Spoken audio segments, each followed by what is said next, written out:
A budget breakthrough in New York City. The city council says it has cobbled together a Zohran savings plan that would solve the city's multi-billion-dollar deficit without raising property taxes. Mayor Mamdani is already ripping the council's plan, saying it would result in the slashing of crucial city services.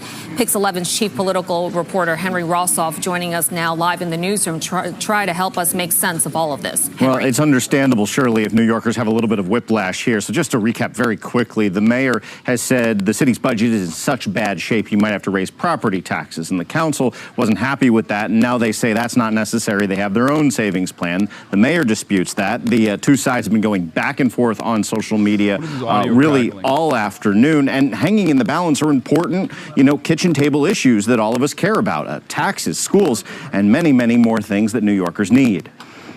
Our position has been clear. We have been a hard no on the property tax. We also are a hard no on raiding the rainy day fund. City Council Speaker Julie Menon says she and the council have found $6 billion in the city budget. In general, the council is claiming that across the board, Mayor Zohran Mamdani and his team are underestimating everything from hundreds of millions of dollars. Yeah, New York City has a massive budget shortfall. It was supposed to be 12 billion. They knocked it down to like 6. Kathy Hochul did help with that a little bit. But now the real battle. Zohran Mamdani does not want to eradicate the social safety nets. It's understandable that he doesn't want to do that. As a matter of fact, he wants to actually spend more money.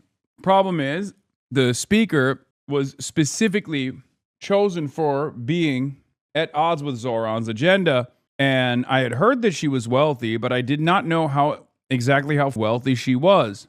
Here was Zohran Mamdani's response, by the way. She wants to cut social safety nets. She wants to cut city budgets, money that goes to like picking up trash, for example, fixing the potholes, shit like that. Things that Zohran has been doing so far that have been endlessly positive, right? People love it. We explained how the budget process worked. Well, my friends, we're in the middle of it now.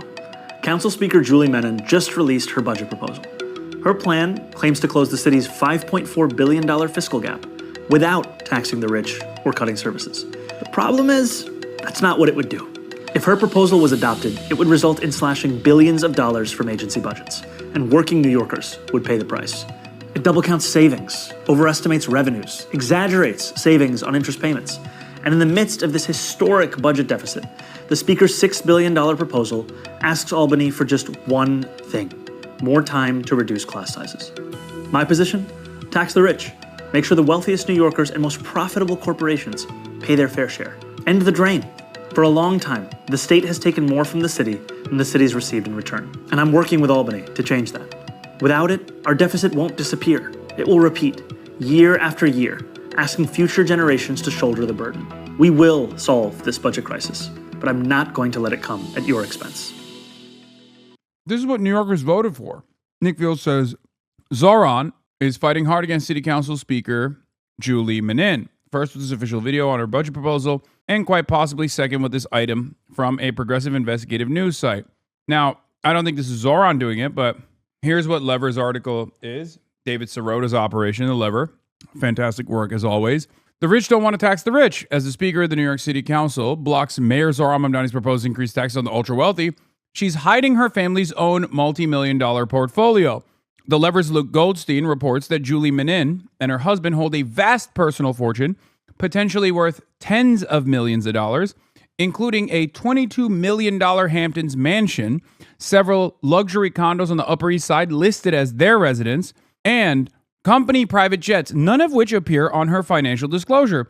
Thanks to a loophole for spouses, Menon reported less than $500,000 in assets and other income. It turns out she wasn't just like super wealthy, she was super duper wealthy. She would literally be taxed. So she is unironically using her power to stand in opposition to any sort of proposal that taxes the wealthy, because she is the wealthy.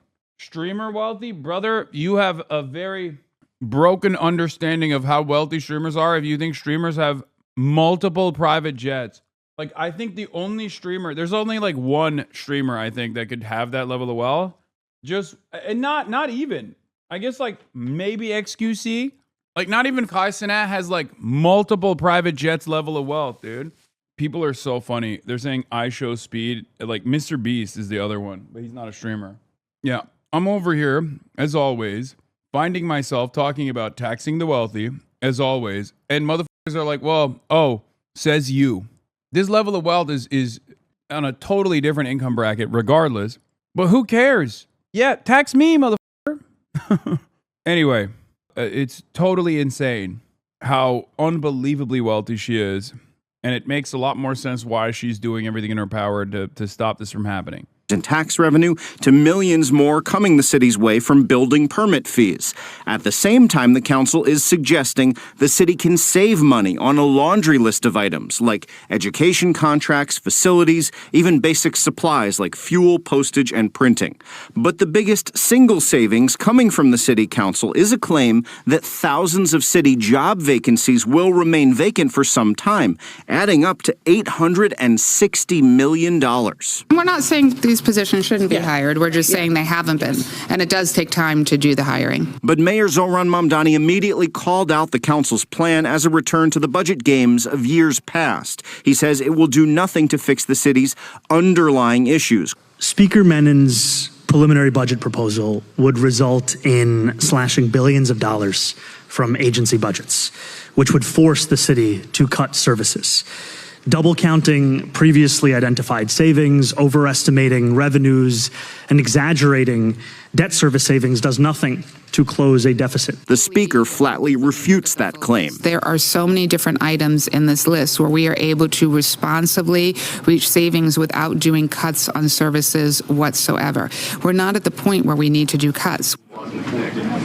Now, the mayor and the speaker are in alignment in asking state lawmakers in Albany to send some $600 million down to the city to help hire teachers and do other things to help reduce class sizes and meet a legally required state mandate. But they are not in alignment on if state lawmakers should pass a millionaire's tax or increase it and pass a corporate tax, which the mayor's been pushing for. The speaker's still not ready to say that she's throwing her support behind that proposal. And then all of this uncertainty in the city, well, it's wreaking havoc on the state budget, which we covered yesterday. So a budget mess statewide, Shirley. Live in the newsroom, Henry Rossoff, Pix 11 News. It sounds like it sure is. Okay, Henry, thank you.